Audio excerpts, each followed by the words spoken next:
What is good? What is up?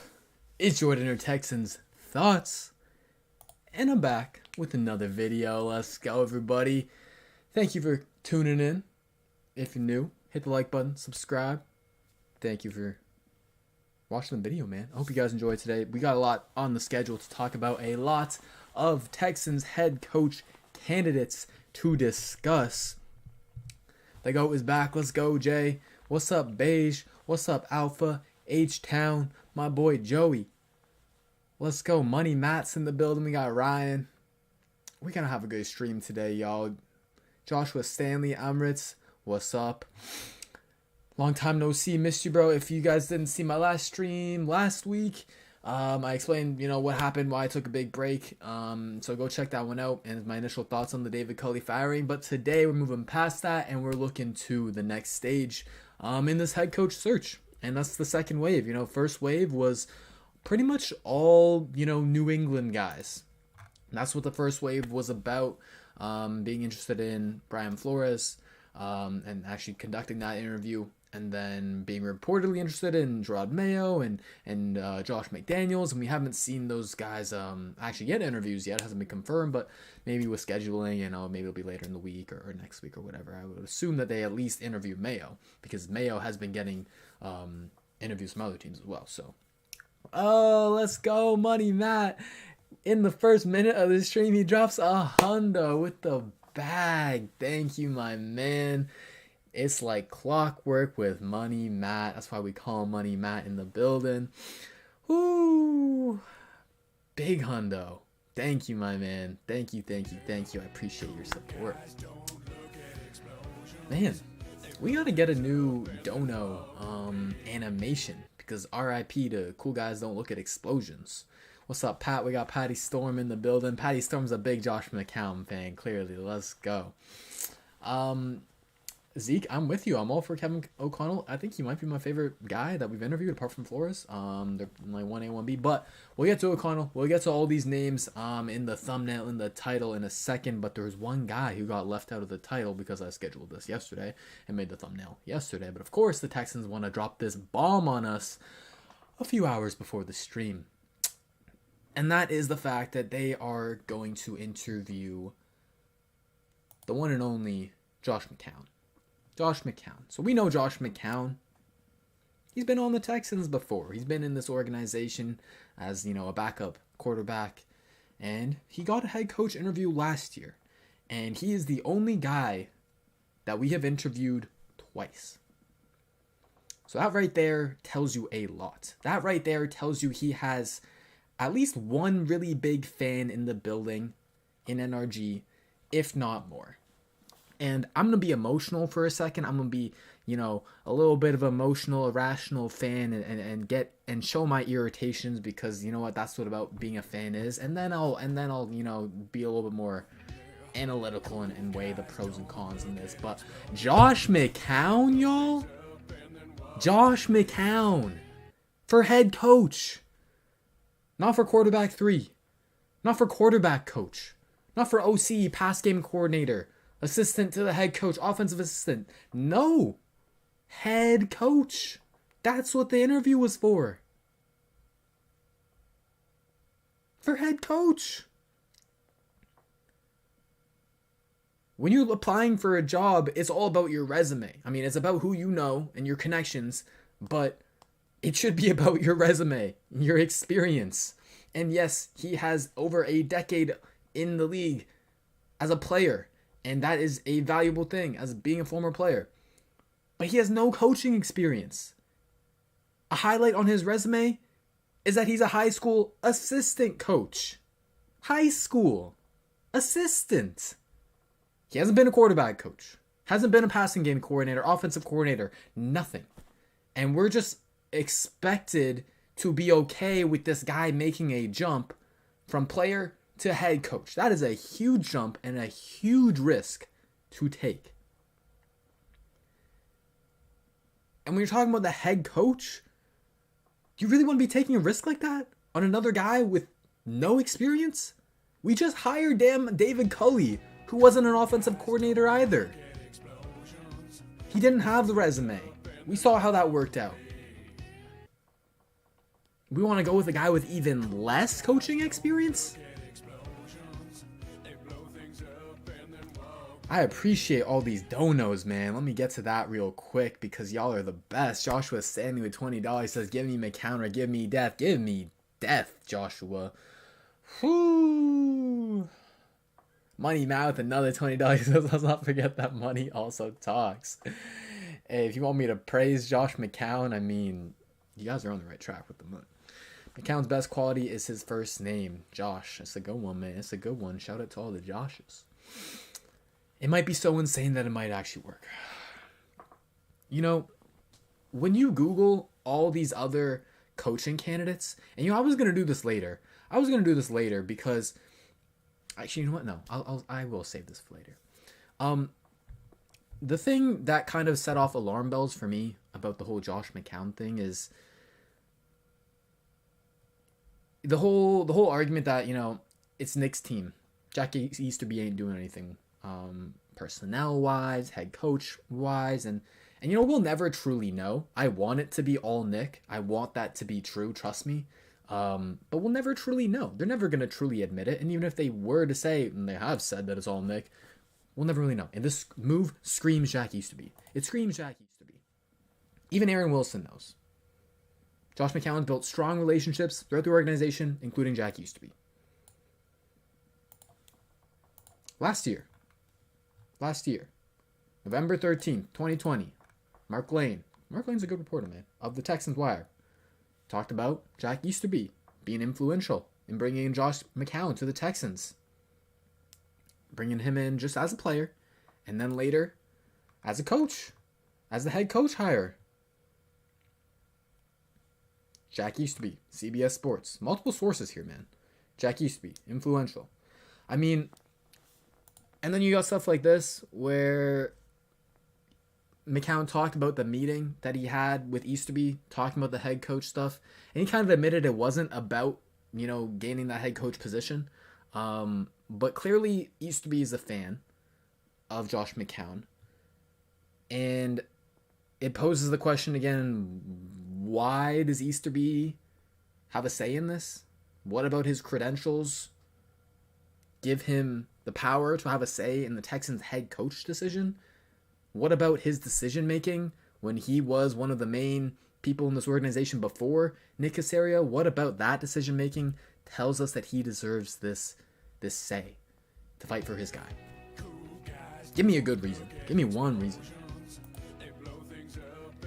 $10 from my boy Willie Boy P. Thank you, my guy. Thank you for the support. He said Discord went off this afternoon. If you're not there, you're missing out. Yes, sir. If you want to join our exclusive Discord, hit the link in the description. You can join the team, become a member. It is a monthly membership, but hey, I promise you, it's money well spent. It goes to supporting your boy, make more videos like this, and yeah, I would appreciate it. Joey did go off, man. So yeah.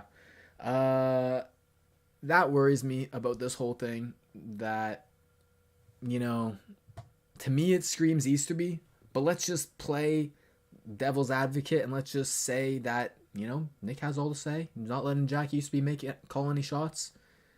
That's a bad look on Nick Easterby, oh my lord, Nick Caserio to interview McCown. Let's just say that was the move. It wasn't Jack. Let's say it was Nick. I would lose a little bit of respect for Nick. But let's be done with that for a little bit, because I don't want to harp on it for too much. At the end of the day, I don't think they're going to hire McCown as the head coach. I wouldn't put my money there. At the end of the day, it seems like he's Jack's guy. That's point number one. Point number two is that they're trying to get his name out there in the league for other coaching opportunities. That's number two. And then number three, it could be that they want to add him to the staff, but not as a head coach. Whether that be one of those roles that I said before that I would like to see him gain before he becomes head coach. Like, maybe he becomes the quarterback coach if Pep Hamilton leaves, or if Pep Hamilton gets promoted. That's where I'm trying to lower the emotions, the rage, the irritation, and try and find the rational answer here. Because I can't see Nick being this risky, this irrational, wanting to take this bigger risk on a guy like Josh McCown, who has no coaching experience in the NFL. Let me repeat that again. Jordan, I'm ready for mock drafts. How soon until you start doing those? Hey, we can do one at the end of the stream, man. We can do one at the end of the stream. Joey, been a member for 13 months. Thank you, my guy. He's a team leader as well, so we might have to get Joey onto the stream tonight, calling in. That's one of the perks of becoming a leader, man. Imagine what media would say if we hired McCown as a head coach. Racist franchise. Yeah, let me just say that media would have a storm with us. A storm. I'd be happier with McCown than I was with the Cully hire, but not saying much. That's the other thing, is like, this team hasn't gained the benefit of the doubt yet. Nick Caserio hired David Cully out of left field. Hired a guy who didn't have a lot of high-level NFL coaching experience. He was in the NFL coaching ranks for a while, Cully was, but never been an OC, never been a head coach, and they hired him. So, to me, there's nothing stopping them from hiring another very inexperienced guy out of left field. I don't trust them enough yet. Team leaders mock? Ooh, I like that idea, Matt. Okay, that's enough ranting about Josh McCown, because like I said, at the end of the day, I don't really think he's going to be the head coach. So let's get to some of the other guys in the search that we've seen. And so first up is Kevin O'Connell. He's the first guy I want to mention because he's my favorite candidate out of this second wave of guys. He is a former quarterback, so hey, just like Josh McCown, he's got the former player experience in the league. So if that's something you like about McCown, O'Connell's got it too. All right, he was a third-round draft pick by the New England Patriots, funny enough, and it was in Nick Caserio's first year in 2008 with the team. And interestingly enough, as well, Kevin O'Connell credited Josh McDaniels a lot for teaching him things and just drafting him and teaching him stuff about the offense. So interesting, all these connections that are coming together, right? O'Connell, sorry. Let me share my screen so y'all can see his coaching record. You see, when your name isn't Josh McCown, you have this beautiful page called Pro Football History where you can see your coaching record in the NFL. You can see all the different jobs you got. Look at Kevin O'Connell. Look at Jonathan Gannon. Look at Joe Lombardi. Look at Hines. Okay, Hines Ward ain't much. But you try and Google this for Josh McCown, you get squat. Anyways, Kevin O'Connell. All right, he started off his coaching career after he was done his playing career as quarterbacks coach for the Cleveland Browns.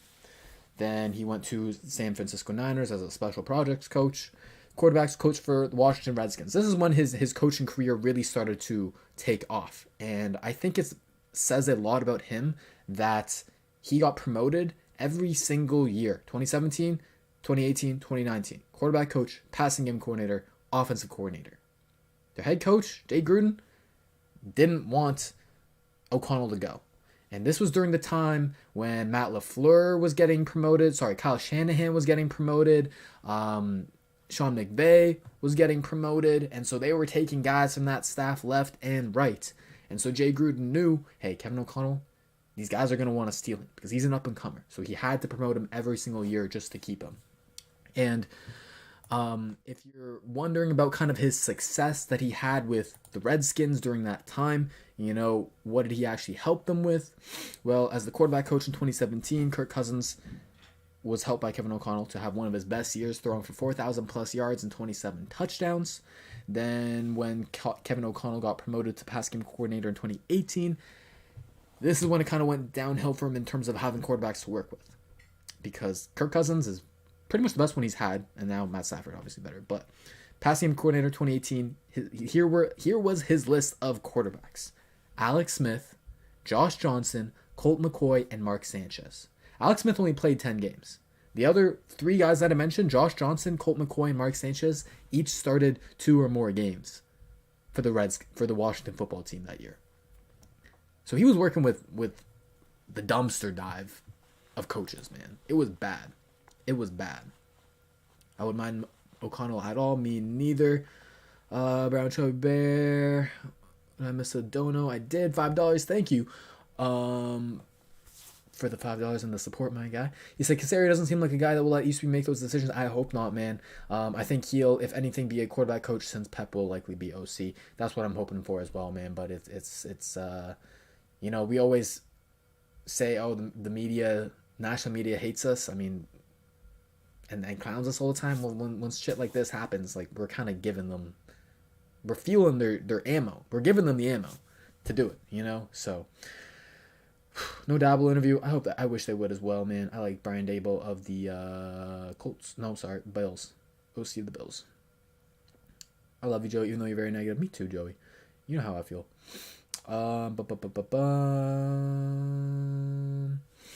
Yeah, so let's go back with Kevin O'Connell. 2018, worked with horrible quarterbacks. 2019, when he got to be the OC finally, he got Dwayne Haskins. So he's just been getting bad quarterback after bad quarterback. And to his credit, Haskins improved over the course of his rookie season. Last few games, he actually finished decently and didn't look like a dumpster fire. But after that, in 2019, Kevin O'Connell got promoted.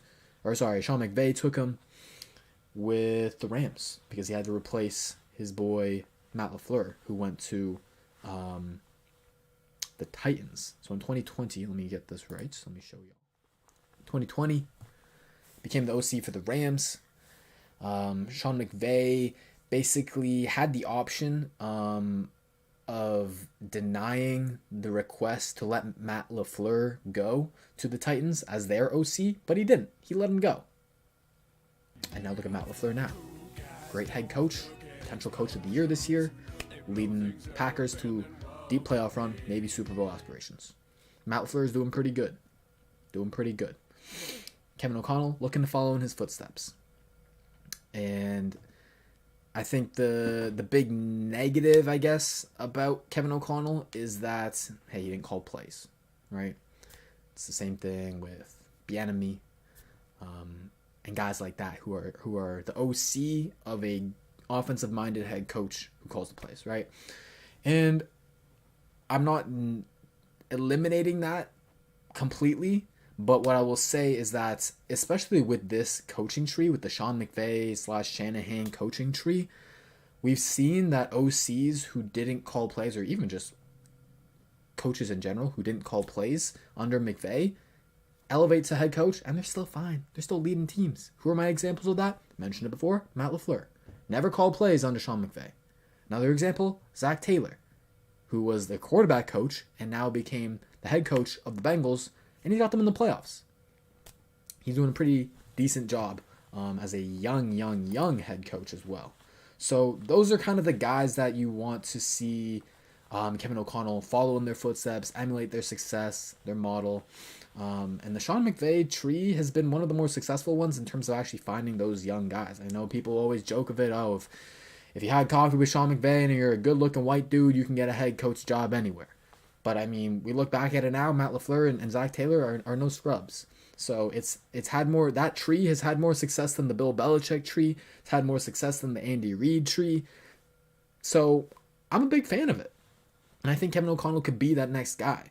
And with all the research that I've done on him and watching press conferences of him, interviews of him, his demeanor and personality is very similar to Sean McVay, very similar to Brandon Staley, where they're very well spoken, they're passionate about football, they seem like they're very good teachers, very detail oriented, great memory, just love to talk about like the details of the game, and so I like that. I think that's kind of what this team needs is a teacher and a guy who's passionate and wants to help players improve. That's kind of the sense I got from O'Connell, is that he loves the game so much. He loves coaching up guys so much.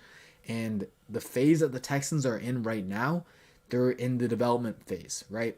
You can say that maybe David Culley laid the foundation in terms of culture, but now we need someone to actually be a teacher. And that's where Kevin O'Connell comes in, because we're going to have all these draft picks. Whether Deshaun gets traded this year or next year, whenever it happens, we're going to have a lot of draft picks. Our team is going to be made up of a lot of youth that we want to develop, right? Step 1 is hitting on that youth, drafting the right guys. Step 2 is developing them, coaching them, putting them in the right position to succeed, coaching them on the right things. And the vibe that I get from Kevin O'Connell, and I mean, take it with a grain of salt. I mean, I'm no expert, but he's a teacher, man, and he is really good at that, like the motivating style and just teaching the right things, harping on the fundamentals, and I think that would benefit young players a lot. Mike McDaniels is the best kind of McDaniels. Hey, better than Josh. I will say that. KOC. KOC, the new AOC. Seems to me, thank you, Jerome, for the $7. You are very consistent in your $7, my man. I appreciate your support. Seems to me Nick is interviewing McCown to put his name out there. I think he'll be head coach one day, but not yet. Don't see that happening. That's where, you know, I gave you all the emotional, frustrated, irritated take. Like, what the is this? And I settled with that because at the end of the day, I don't really see it happening. I'm with you, Jerome. I'm with you. This team does stupid things, but that would be crazy. Oh, money, Matt. Let's go with another $20. Let's go. Thank you, my man. I appreciate you. Dinner for the next, like, week or two is on you, apparently. Thank you. Teach me with that KOC. Let's go, Joshua. Yeah, so there's a lot of things I like about him. Let me go over my notes. What else did I mention? Okay, so yeah, let's go back to the part about him not calling the plays. He doesn't call the plays, but he is heavily involved in the game planning and the structure of that offense overall. One thing that I noticed, just kind of looking at it by the numbers, now obviously I can't say 100% this is because of Kevin O'Connell, but in 2020 and 2021, the Rams increased their usage of motion at the snap, jumping from like a top 10 team to like second place. So that's like one statistical difference that I'm seeing from when O'Connell was hired to now that you could point to. Hey, what is this guy actually doing? You know what I mean? What is he doing for the offense, or is it all Sean McVay, right? So that's one kind of thing that it seems like they've improved on, and they've made their offense different to try and adapt, and that's what this is all about. I mean, you can't really expect O'Connell to copy and paste McVay's scheme with the Texans, but it's about being able to adapt, because teams have figured out McVay to a sense, but it's all about improving on your scheme and showing that you can do more things. And so that was one thing I noticed, just looking at the numbers. And then another thing I found interesting about this year in particular is that what he's been able to do for Cooper Kupp. Now, don't get me wrong, Cooper Kupp's a super talented wide receiver, but I don't think anyone saw him leading the league in receiving yards this year and having as many touchdowns as he does, and just all-purpose yards as well. Let me actually pull up the stats so I can show you all the numbers, because it's very impressive. But what really makes me so impressed with that is because the way they schemed for Cooper Kupp to put up nearly 2,000 dang yards and 16 touchdowns to have a career year, 114.5 yards per game, all while Cam Akers, their starting running back, was lost for the season until now the playoffs. And Robert Woods, I believe, played 9 games, or was it 7 games? It was either 9 or 7 games. 9 games. Played 9 games, so he missed 7 or 8 games like that. So usually when you're second and third best players on the offense are out, then teams can just go double team your best player, take away your best option, and limit them a little bit. But that didn't happen. They adjusted yet again. And I know, you got to give McVay most of this credit, because at the end of the day, he is the head coach and it's his offense. But O'Connell is involved in the game planning and the scheming like that, so I would like to think that you can give him credit as well. Not all of it, but he's done some good things, man. He's done some good things. The other things about O'Connell that I think are interesting to think about is the staff that he would bring together. Kind of the dream option I was thinking, it's a little bit far-fetched, but hopefully it could happen, is him bringing in Wade Phillips. So they didn't coach together on the Rams. He missed them by 1 year. Wade Phillips last year coaching was in 2019 as a DC, and O'Connell came in 2020. But Kevin O'Connell's connection with Sean McVay and Sean McVay's connection with Wade Phillips, they would be able to get in touch with each other pretty easily and understand each other. And it seems like Phillips, by his Twitter, is kind of ready to come back to coaching. It seems like he'd be ready for it if a team made the call. And so, I don't know. I like to have him back on the Texans. I think he's still a good DC. The other options that he has aren't too hot. Looking at his time, I guess we'll stick with the Rams for now. There's a guy named Evero. He is currently the Rams' secondary coach and passing game coordinator for the defense. He would kind of be the only other guy. He's got 14 years of experience in the NFL. He could potentially be a DC. I don't know too much about him, but that would be the best option because the guys that O'Connell's connected to in his time with Washington, not too good. They're guys that are older, veteran types, and they haven't been in the league for a minute. Guys like James Tom-Sula, who was a longtime defensive line coach of Washington football team and 49ers. There is, what's his name? Rob Ryan. Y'all know Rob Ryan, Rex Ryan's brother. Hasn't been in the league for a minute. I think he's the inside linebacker coach of the Ravens right now, but he took a little bit of a break. And then there's a guy named James Rowe, who would probably be my third favorite option, behind Wade Phillips, behind Evero. And so James Rowe is currently a DB coach for the Colts. And they've got some good DBs. They've developed some good guys there. Kenny Moore, Rock Ya-Sin.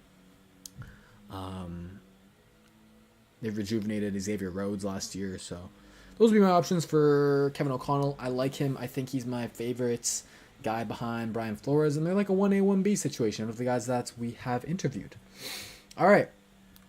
Let's go to the next guy, and that would be Jonathan Gannon. He's the next guy I want to talk about because he's probably the guy that I would like most behind Kevin O'Connell. 14 years coaching the NFL. Win-loss records around 500, not too hot.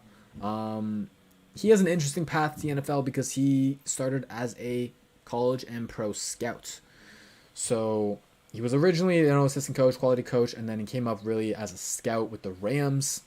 And he's done a lot of things for the defense, mainly as an assistant and a defensive back coach, then cornerback coach, and then a DC with the Eagles. So what's interesting to me is that, who he's learned from. He's learned from Mike Zimmer with the Vikings, and he's learned from Matt Eberflus with the Colts. And those guys have helped form Gannon's philosophy. And so for my guys who love talking about scheme and what, this guy could bring as a defensive mind, he's a 4-3 guy. And so that would fit our personnel the Texans have right now under Lovie Smith. We kind of transitioned to that 4-3. So Gannon is also a 4-3 guy. He likes to play with two safeties deep, kind of like Lovie Smith. He's not super blitz heavy, but he likes to switch up his coverages a lot more. He's different from Lovie, where Lovie likes his Tampa 2. Gannon will switch it up a little bit more, and he'll call a little bit more simulated pressures, which are basically 4-man blitzes, but the 4-men who are rushing aren't your defensive line. Maybe it's a linebacker, maybe it's a cornerback, maybe it's a safety, but that's their way of kind of confusing the offense. So I think Gannon is a pretty solid option. I like that he's relatively young, but he has that mixture of experience in the league with 14 years of experience in the NFL. He's been around with multiple organizations: Falcons, Rams, Titans, Vikings, Colts, and now Philly. So 6 places where he's had success and he's moved up the ladder. He's very well regarded around the league. He's getting interviews as a head coach from other teams, unlike Josh McCown. And he has a connection with Nick Caserio because they're both from the Ohio area. Josh McDaniels also wanted to hire Jonathan Gannon as his DC when he was going to become head coach. So I kind of find it interesting that Nick is interviewing 2 guys that Josh McDaniels wanted to hire or even liked and had a connection to, one being Kevin O'Connell and the other one being Jonathan Gannon. But I like him, man. And I know Eagles fans don't really like him because they're hot off a tough playoff loss, an embarrassing playoff loss to the Bucks. But Eagles fans are emotional, man. Eagles fans are some of the most emotional people I know. And he wasn't a perfect DC, but as a rookie DC, also coming in with a rookie head coach and Nick Sirianni, he did pretty good. I mean, the Eagles were top 10 in a lot of statistical categories. I believe they were 18th in points per game allowed, which isn't great, but again, he's a rookie DC, and he was dealing with a not very talented Eagles defense. I mean, they've got Darius Slay, they've got Fletcher Cox, but other than that, and they got Josh Sweat, but other than that, they don't really have much. Their guys are old, and they didn't fit his personnel, his scheme very well for him to run the scheme that he wanted to. So he's kind of handicapped in that sense, and that's why they didn't do too hot. But I don't put too much stock into the L that they took in the playoffs because he's going up against Tom Brady and the Bucs offense, which is one of the best in the league, and he's playing the GOAT.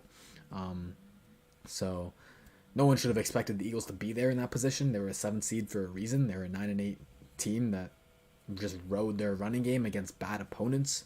So I think Gannon's hate is being overblown a little bit. I think he's a fine candidate, but I definitely wouldn't be super stoked about him, if that makes sense. I'm kind of mixed on him. He's okay. I don't like to one gap in 3-4 personally. Go on. Let's go Texans. What's up? Draft thoughts. Let's go one. Gannon's very handsome. Okay, Joey, calm down. Eagles fans don't like anyone. Gannon's even, yeah, exactly. Eagles fans don't like nobody. They're emotional, man.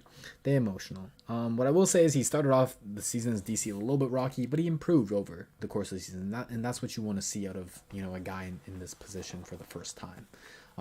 In addition, he seems to be a guy, like by all the reports and research that you can find on the internet, he seems to be a very people skills type of guy, very well spoken, articulates his thoughts very well, is a good teacher, comes up with good plans. He wants to have a collaborative effort.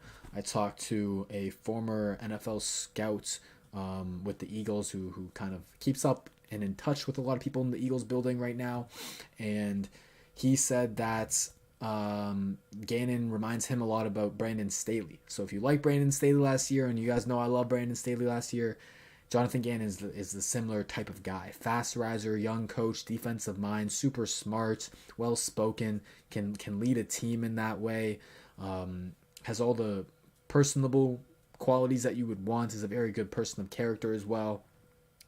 And the other thing that this scout mentioned to me that I thought was interesting is that Gannon is all for kind of a, what's the word? Kind of approach by committee. He wants to empower his coordinators. He wants to kind of delegate. He wants to allow his staff to have a lot of say. And he's also be very willing to have shared kind of power with the GM. So he's not going to be a Bill O'Brien, Brian Flores situation where there might be a potential power struggle. Still don't know how true that Brian Flores stuff is, but that was interesting to me because I think that's something that Nick Caserio would like, and I'm not trying to paint Nick as some power-hungry my way or the highway type of guy. I just think that this is his shot as a GM. He might not get another one, and so he wants to do things his way. He wants to have a lot of say, and I don't fault him for that. So I think Gannon would be open to that collaborative approach from what I've heard. So I think that's a plus. Again, wouldn't be my first choice. I think I'll go Flores. Out of the guys we've interviewed, of course, Flores, O'Connell, then Gannon. Flores is still number one. It's close between Flores and O'Connell. I think Flores is just more proven. I wonder why we aren't thinking about Mike McDaniel. I don't know either, man. I think what we've seen from the first and second wave is that they're looking at guys that they have connections with, clear connections with. We saw all the New England guys. Even O'Connell was a former New England quarterback. Josh McDaniels knew him. Jonathan Gannon, Josh McDaniels knew him as well. And so Nick Caserio clearly reaching out to these coaches that he respects, and trying to find guys through that. So yeah, that's my thoughts on that. Okay, we're done with Gannon. Let me see my notes if there's anything else I need to mention. No, that's it. Okay, yeah, I guess my final line here was overall I could buy into the Gannon hire, but I guess I wouldn't be fully sold on him until I saw kind of the moves that he would make in terms of with his staff, his OC, DC, who would be his offensive guy. That's a big part of the equation. Would he be able to promote Pep as the OC and just completely run that offense? I think that would be a pretty solid combination right there. But yeah, that's kind of where I'm at with Gannon. Next up is Joe Lombardi. Let's talk about Joe Lombardi. He is the current OC for the Los Angeles Chargers. I saw people putting out there that Lombardi is young. He's actually 50 years old. So I don't know where that got started. But he's a guy who started as a defensive assistant coach with the Falcons and then spent basically his entire tenure with the Saints. From 2007 to 2020, he bounced around from quarterback coach. He started off as offensive assistant coach, and then he had a little stint with the Lions as OC, and it didn't go so hot. And now he's the OC for the Chargers. And I think, let's start with the positives. I think the positives with Lombardi is learning under head coach Sean Payton, who is probably one of the 5 best head coaches in the NFL right now, and just has consistent success and always has that Saints team playing well. So I think those type of leadership qualities you can learn from. But I mean, David Culley learned under Andy Reid and John Harbaugh, and what did that get him? So that's never a guarantee, is what I'm trying to say. The second positive is that, hey, the Chargers offense got results, man. They were top 5, top 10 in a lot of statistics. So they got results. That's kind of where my positives for him stop. Because I think it says a lot that he's been in the league for 16 years. And has only gotten 2 shots as OC. And they both haven't gone too great. And I'll explain why I think the Chargers one didn't go too great. Because from the Chargers people that I've interacted with, analysts, guys who cover the team, they are not too hot on Lombardi. They think he's at least a year away from being a legitimate head coach candidate. And they think that in terms of running that offense, he basically handicapped Justin Herbert. He basically looked at Justin Herbert and said, hey, I got this Ferrari, but I'm going to keep the training wheels on for basically the entire season. Justin Herbert, like, we talk a lot about offensive coordinators putting their players in position to succeed and playing to their strengths, and Lombardi did the opposite with Herbert. So if he has this shiny toy, this great franchise quarterback who can do it all and has great arm strength and arm talent and makes plays on the run, and he kind of turned him into Drew Brees 2.0, that's not really what I want.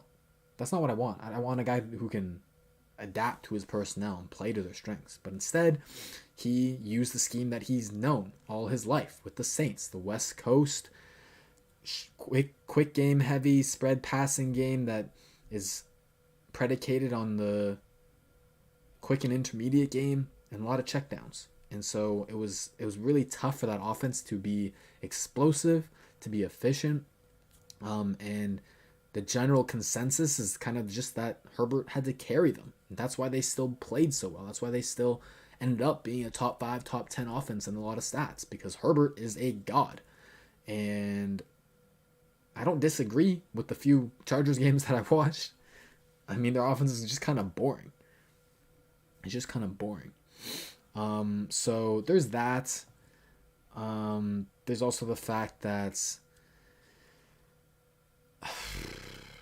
I don't know what his staff would look like. I mean, he has some connections with the Saints, so maybe you could bring some guys from there. There's no one really on the Chargers that you would really want to poach. I don't know. I'm not too hot on Lombardi.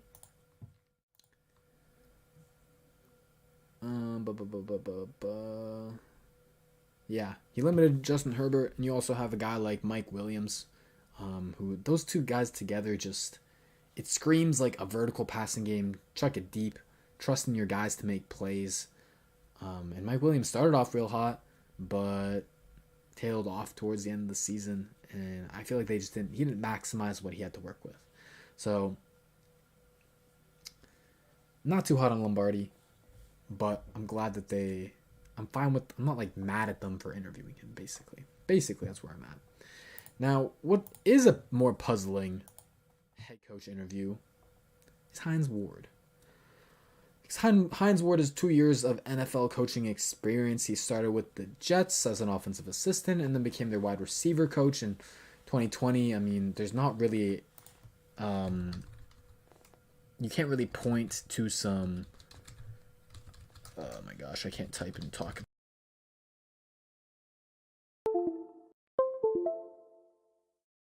Receivers that he helped develop in his 1 year as wide receiver coach. I mean, Jamison Crowder had a fine year as their wide receiver one as their first option. Not really, didn't even hit 1,000 yards. Rookie Denzel Mims, his development hasn't been going well. Is that Ward? Is that Mims? It still hasn't been going well without Ward, so I kind of think it's Mims. Brashad Perriman, like it's not like he had a great track record of success with the Jets. And then now this year, he didn't even get to keep his position with the Jets or even get promoted. He had to go to college, so he had to take a step down to Florida Atlantic and become their wide receiver coach. So it seems like Hines Ward, like even in the last stream and in this stream, I've said it's just kind of too soon for them. Like Josh McCown, I think Gerard Mayo, it's kind of too soon for him. I've said it's too soon for Joe Brady. That label, too soon. Whatever comes before too soon, that's what I would say for Hines Ward. It's too soon to even say it's too soon because this man is a baby in the NFL coaching ranks. So I think he's the biggest risk that you could possibly take out of the guys that they've interviewed. And I think he's probably the least serious candidate for the job. I think he's probably more here for a wide receiver coach position, maybe passing game coordinator position, rather than head coach. I guess the positives in Hines Ward, I mean, a very successful player for a very successful winning franchise in the Steelers. Young, seeming to be a rising guy, not even really because he had to take a step back to college. So, I don't know. It's just a very big unknown with him, and I don't think he should be the guy or will be the guy. So, not really need to worry about it. The word is premature. There you go, Ryan. Thank you very much. Need help with my English because I ain't good at English. Alrighty. Let me go through some questions. Hines Ward, yeah. Honestly surprised we haven't interviewed Tebow. Jack would love him. That would be funny, wouldn't it? I don't think there could be a more disastrous hire than Tim Tebow. I'm here for it for the chaos, Joey. I had Mike Will on fantasy as well. He did good in the beginning, man. Who's the Texans' assistant GM? Houston Texans assistant GM. That's a good question. I'm not sure they even have one. And that's why I have to Google it. Yeah, I don't think they even have an assistant GM. It's kind of just Nick running the show. Philip Rivers head coach, Chip Kelly OC, Greg Williams DC, Jack Dong is here for the chaos as well. I like it. So, do a quick recap of the guys that we have interviewed on the second wave. If I were to rank them, I would go Kevin O'Connell first. I would go Jonathan Gannon second. I would go Joe Lombardi third. And then I would go... Oh, man. Then I would... Fuck it. Josh McCown over Hines Ward. Because if Josh McCown gets hired as the head coach... I mean, I guess that's your massive boom or bust. I can't even say there's much of a boom potential because we have no idea what this guy is like as a coach. But I think if he hires McCown, then the odds of it going horribly are really high, and he would be out of there quickly, and Nick Caserio might be out of there quickly, and we could just start from ground zero. So I got him over Hines Ward. Kind kind of an overarching thing I've got in terms of thoughts on this second wave is that, first wave was all New England guys. Now second wave is all non-New England guys. There's some slight connections here and there with O'Connell being a former quarterback, former Pats quarterback. But for the most part, these are going against the conventional thoughts that, hey, Nick Sarah is trying to bring Patriots South to the Texans and become Patriots South, right? So I like that they're casting a wide net. At the end of the day, that's what you should do to find the best candidate. Don't leave any stone unturned, whether that's Josh McCown,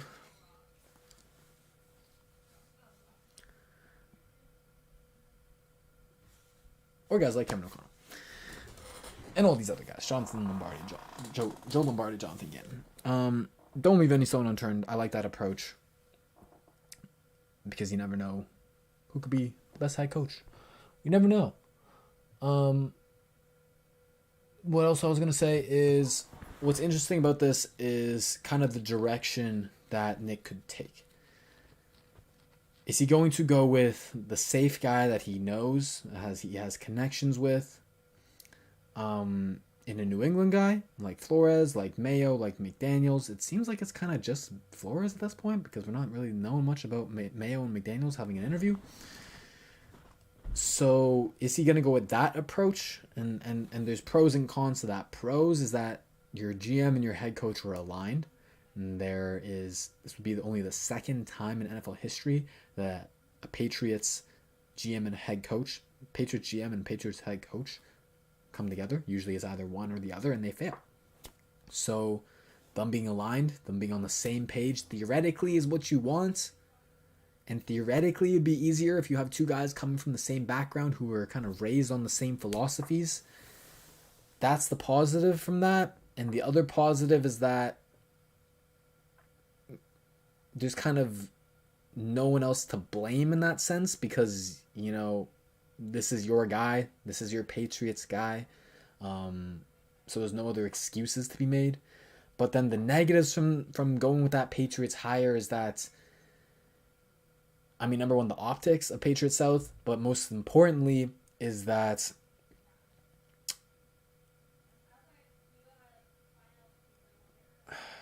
how do I explain this? I want to make sure I explain this right. The other thing about that is the fact that if you go with the outside hire,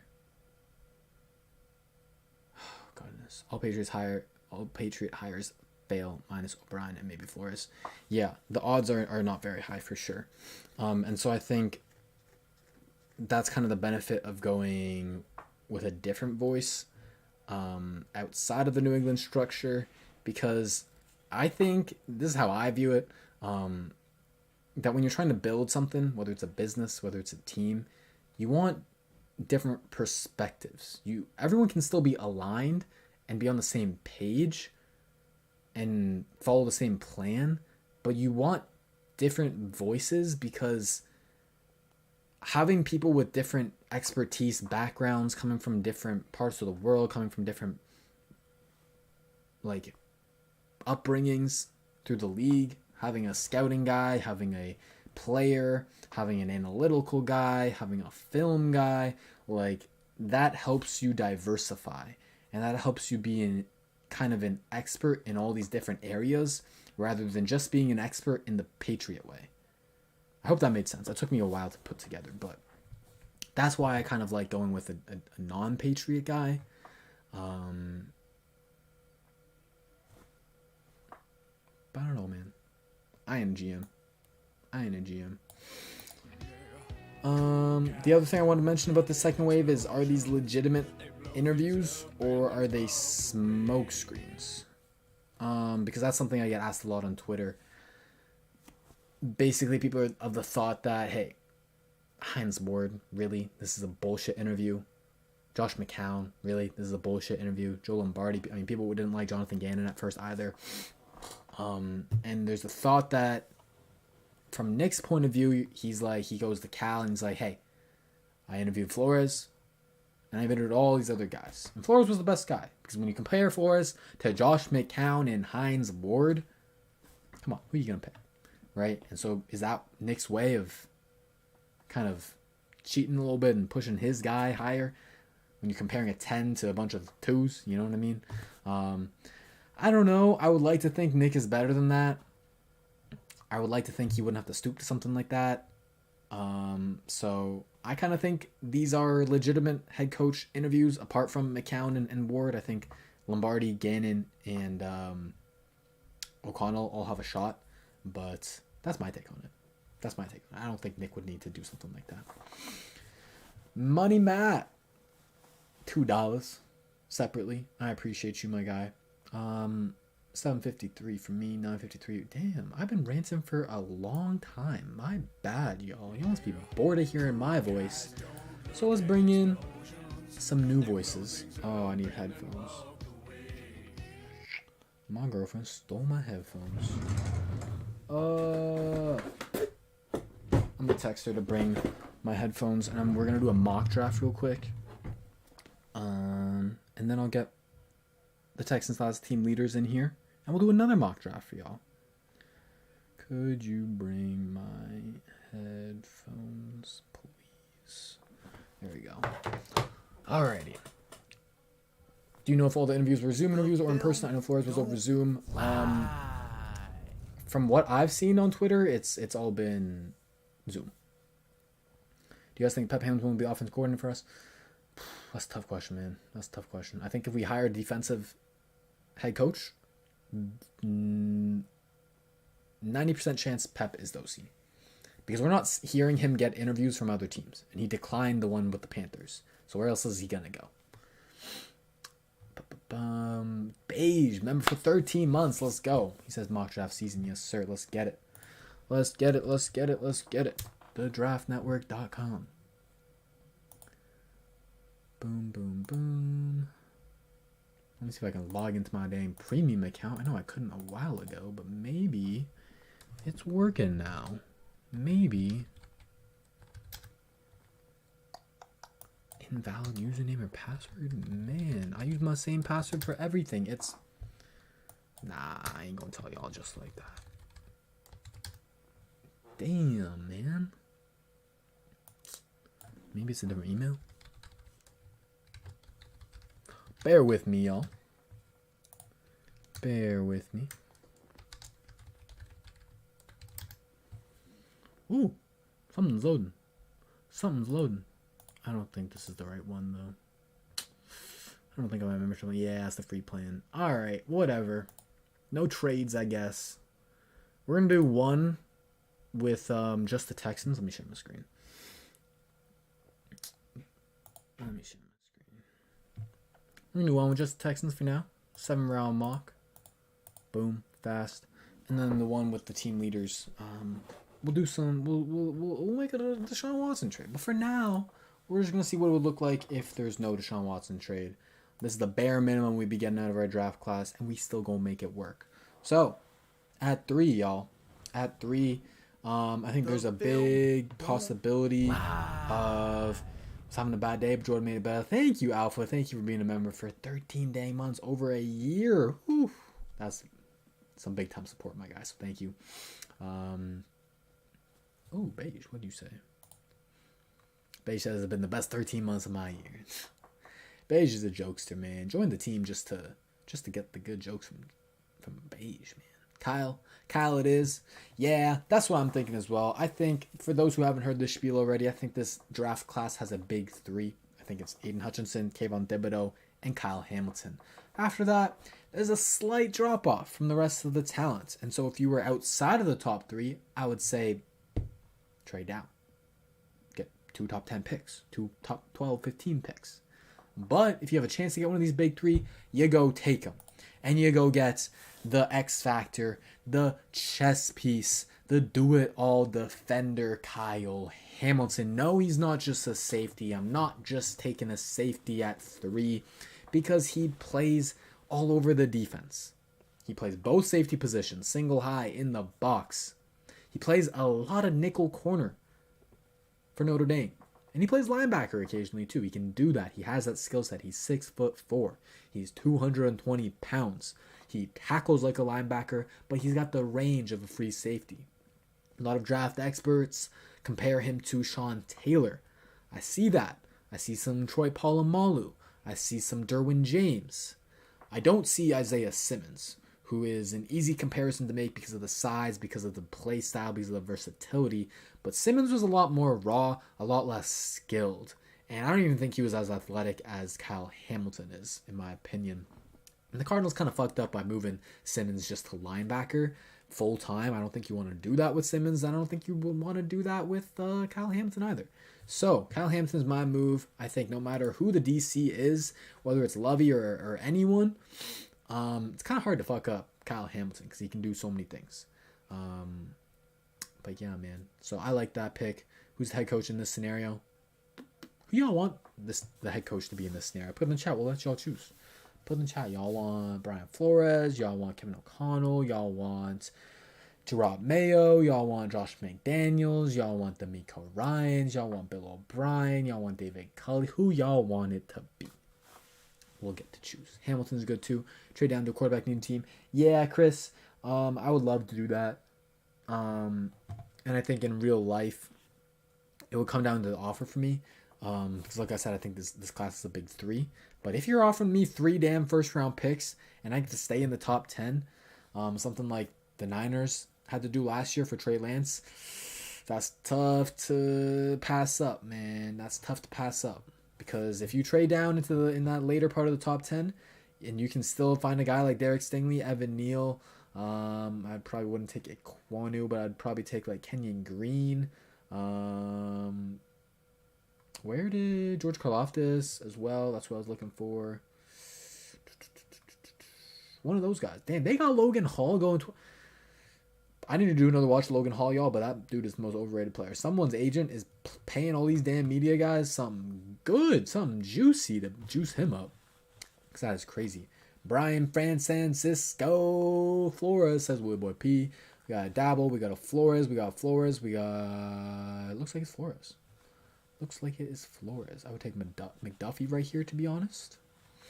All right, Flores is the guy. So we're imagining Flores is our head coach. So with that in mind, what does that mean? It means that we're going to build a team how New England likes to build their team.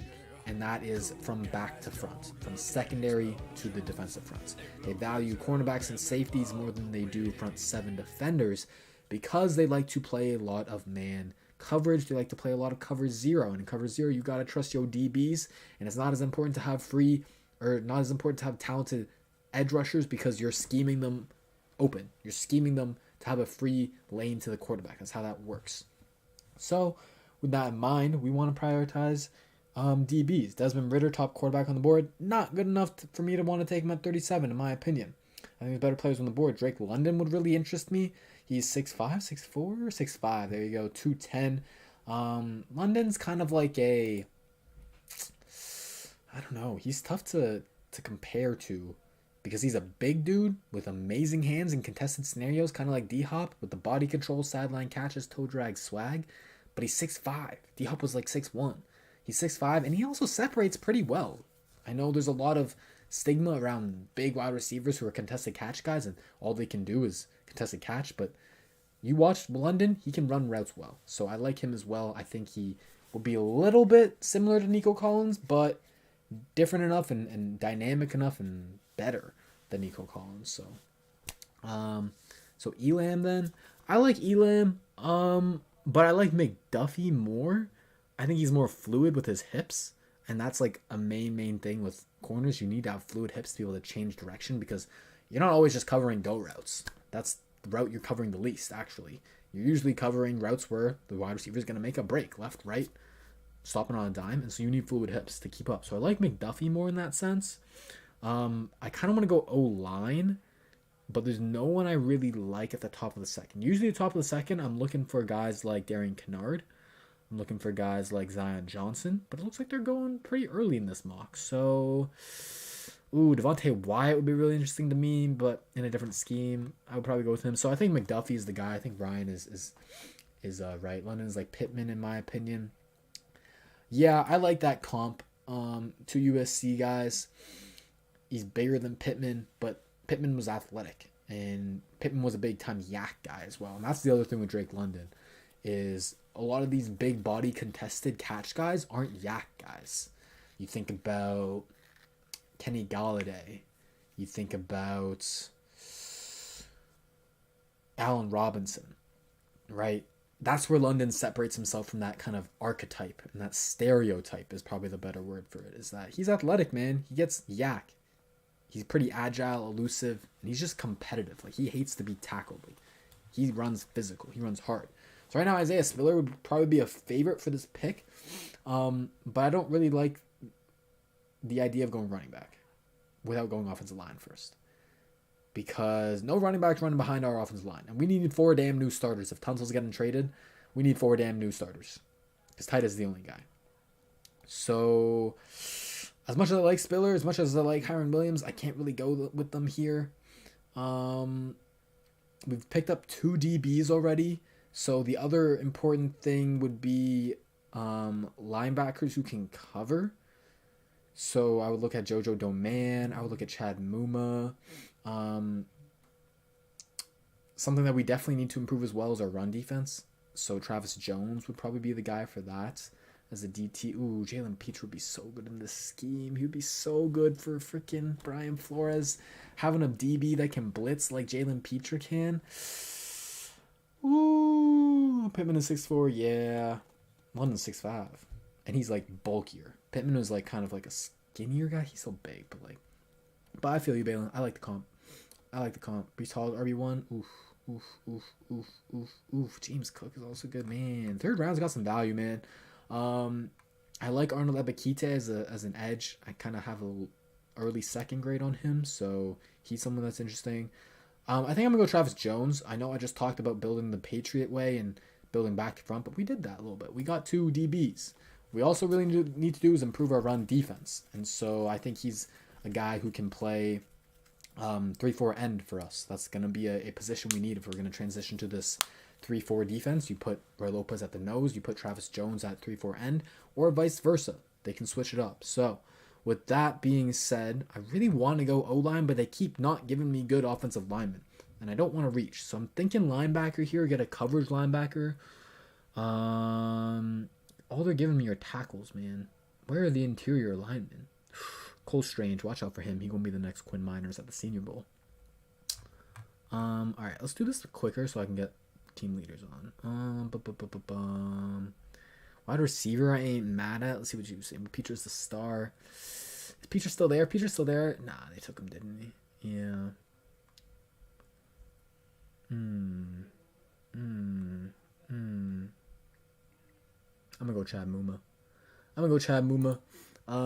Athletic, linebacker, plays the run really well because of his instincts, and he's really good in pass coverage because of his athleticism, because of his awareness. So I think he can play maybe with Camu Gudra-Hill. He's probably not going to be back in a 3-4 defense, though, so we're going to overhaul that linebacker core, and Muma would be a good guy to do that. All right, we've gone entirely defense, I believe, to kind of give Brian Flores the personnel that he needs. So perfect. Value lined up perfectly for me here. Alec Lindstrom in the 4th round. We need to build the trenches, man. We need to build the trenches and improve them, especially on the offensive side of the ball. And Alec Lindstrom is a center, and I'm tired of Justin Britt, man. I'm tired. I think we need someone more athletic there, and that's what Lindstrom can bring. So whether we want to run zone or gap, he can do a little bit of both. I think he's better in zone, but I like him. He's pretty aware in pass protection as well. So you got a balanced center who can kind of grow into that starting role eventually. Is John Mechie still available? Nah, he long gone. But there are some good receivers. Trey Turner's a nice sleeper. Eric Azukama's a nice sleeper. What we got? Another position I want to address is tight end, particularly like a blocking tight end, but I think we can... Ooh, Kohler's right there. Yeah, I think that's what I'm going to do. Because what I want to do is improve the run game for Davis Mills and whoever our quarterback of the future is. And so we did that with 1 pick with interior offensive line. And the next one I'm going to do was Charlie Kohler. 6th round. We don't have a pick in the 5th round. So 6th round, tight end. That's fine value to go pick up a blocking tight end. And I think he's the best blocking tight end in this class. So it's even better value there. He's a big dude at 6'6", 255. So he's got NFL day one ready size as a blocking tight end to play in line. And that's a big thing that we've missed since CJ Fedorowicz. And that's kind of my comp for him.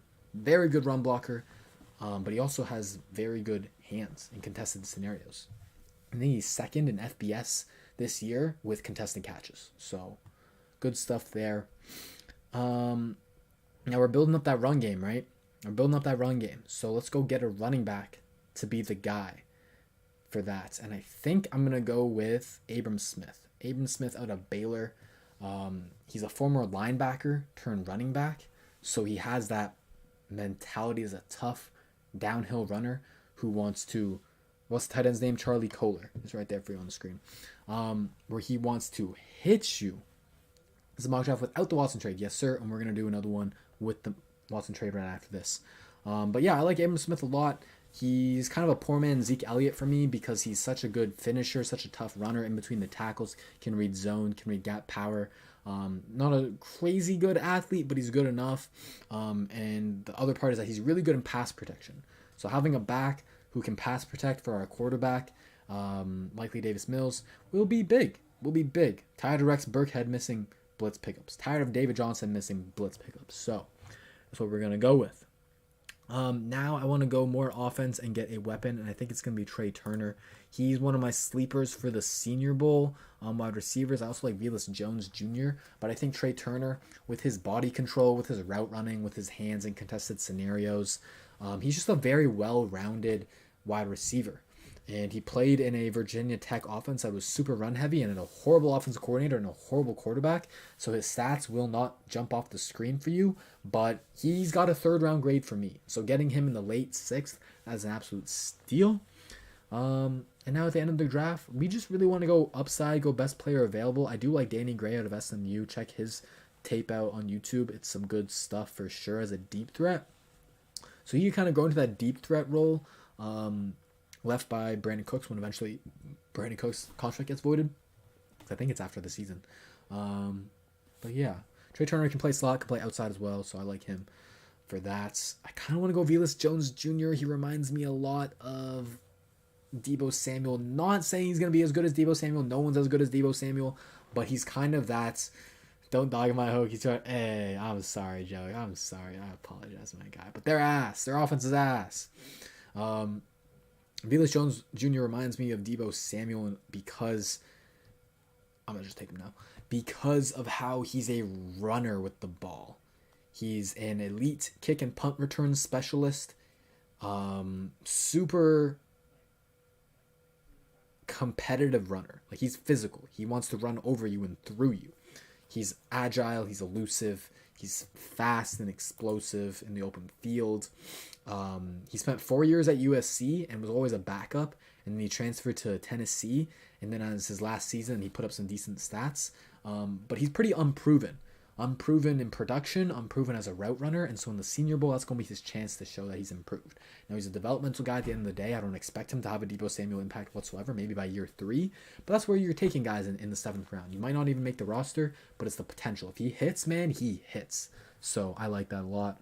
My girlfriend has not brought over my headphones, so I'm going to go quickly grab those.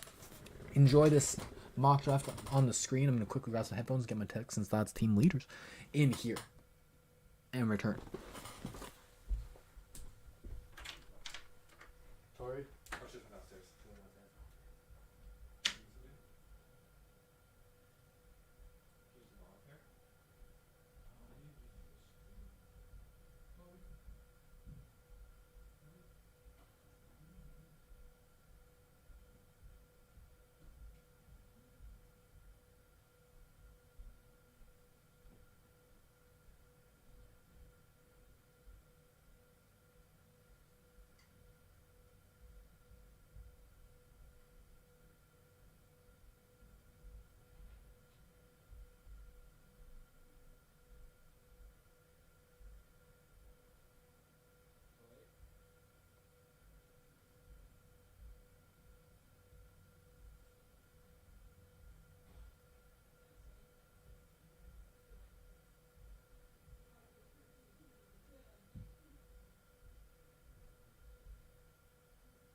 I'm back.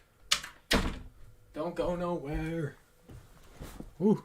Alrighty. Sorry about that, y'all. I apologize for the unexpected technical difficulties. Alrighty. What's going on, boys, in here? No headphones, thoughts. Yeah, I'm sorry. Unprepared thoughts.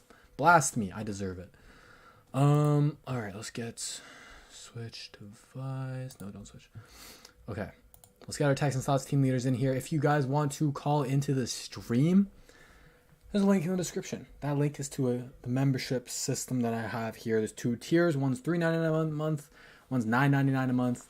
The $9.99 membership per month. Ooh, that's a mouthful. Gets you perks like being able to call into the stream. So we go and do that right now with our Texans Thoughts team leaders. Can y'all still hear me? Because I don't know if my mic is getting picked up. Bum, bum, bum, bum, bum. It is. Okay, we're good.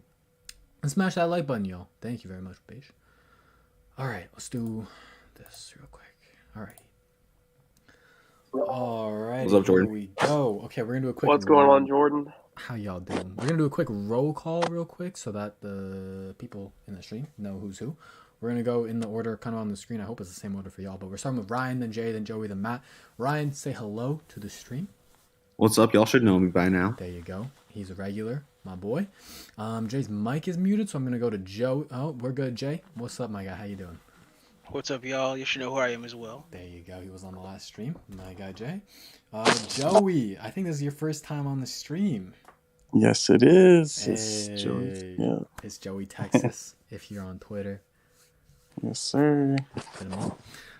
And then we got Money Matt dropping racks every stream. How are you? I'm doing. Hello, everyone. There we go. There we go. All right. We got our team assembled. The Avengers are assembled for this mock draft, y'all. What team do y'all want to trade with? Giants? Who are you trading again? Watson only? Watson only. We can No Giants. Tunsil trade? we can do Giants. a Tunsil trade and just do like 3 rounds. I mean, honestly, I think that's the only way to do it because everyone past the 3rd round, that's when we see so much movement from here to the actual draft. You're just going to start falling in love with guys who are falling. Yeah. I hear you. Okay, so we're saying Giants for Watson and Bengals for Tunsil. Oh, yeah. Alrighty, let's go. And so just to recap, we talked about it last stream, but Ryan, hit us with you and Matt, and I believe Jay as well, y'all's proposal for the Laramie Tunsil trade. You take a second this year from them and a first next year. The reason is they're more likely to go and give up a future first for Tunsil. Like, they're in the win now. Mm-hmm. So you allow them to build for a win now. Yeah, so you allow them to, hey, okay, we'll do you a favor. You can keep your first round pick this year, but give us a second and give us a first next year. That's kind of the logic, yeah. Also, it's $36 million that they would have to pay over 2 years for a franchise left tackle while they make a Super Bowl run with a rookie contract QB. They got to be aggressive now, man. They can't waste another year of that rookie contract on Joey Burrow. Joey Burrow's got the magic, but he can't do it all alone. Get him that blindside protector. I think it'll be a good move by the Bengals, and I think they're going to be more inclined to make that move after this playoff game versus the Titans when that D-line goes ham on their O-line. So, yeah, I'm with you. You just really got to pray that the left tackle is losing them the game. That needs to be the reason why. Mm-hmm. Yeah. Hopefully, man. That's what we can pray for. Okay, let's get y'all's opinion on this. Do you think we get 5 and 7 from the Giants? I think if you get 5 and 7 this year, I think you get another first next year. Oof. And maybe a second. And that's it. I think that's it for your trade. You might get Saquon, and I know you can't take players and stuff, but you might get Saquon and Daniel Jones just to kind of level out the cap that they're taking on. But I honestly don't know if you get 5 and 7 this year. You might probably get either 5 or 7. Yeah. And a couple seconds this year, or second this year, second next year, first next year. So on and so And the forth. first a year after. But I think if you take 5 and 7 this year, you can't take a first round next year. You have to go 2024 for the 3rd first round pick. Yeah. Yeah. It might actually be. This might actually be a legit trade, and I would take this. The 5 and 7 this year, and then a bunch of seconds next year and the year after. 5 and 7 this Hey, year, 3 and then first, 2 seconds, or nothing. okay. So what do you guys want to do for this? You want to take 5 and 7 for this mock particularly? I think the Texans need a little hype, so why not? All right, Yeah, let's sure, do sure. it. Let's do it. All right, so at 3, each of y'all name your pick for number 3. We'll start with Ryan. Kyle. Kyle, Jay. I like the trenches. Oof, me too. Kayvon is there. Kayvon is there, by the way. Who's there right now? Let me see. So Kayvon Thibodeau, Kyle Oh, Hamilton. so is Evan Neal though. You can shore up other tackle position. Tackle position isn't the cause of our run game being shit.